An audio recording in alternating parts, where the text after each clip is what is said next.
আমি বাংলাদেশের সঙ্গে আমাদের বিশেষ করে বহির্বিশ্বের ৫৭টি নদীর আমাদের আন্তঃনদীর সংযোগ আছে।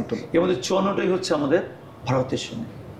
এর মধ্যে ৫৪টার মধ্যে আমাদের সবচেয়ে সবার চোখে বা বাংলাদেশের মানুষের কাছে যেটা আছে সেটা হচ্ছে আমাদের গঙ্গা, আমাদের যেটা পদ্মা আর কি, ঠিক আছে। এটাই আমাদের সবচেয়ে দৃশ্যমান বেশি।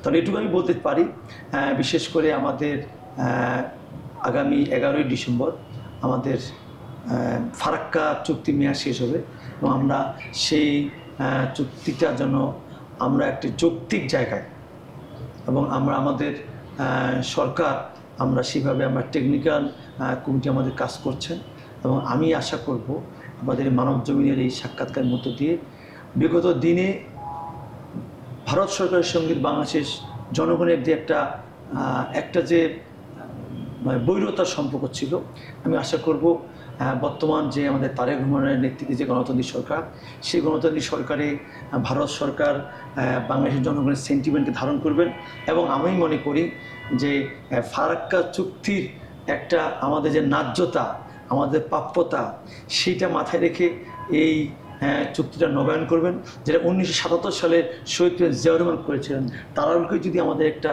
এখানে চুক্তি হয় তাহলে মানুষের কিন্তু একটা বিশ্বাস স্থাপন করতে পারবেন যে না, ভারত আমাদের দেশের একটা বন্ধু রাষ্ট্র এবং সেইভাবে আমাদের যে পানির যে সমস্যাগুলো তার সমাধান করতে চায়।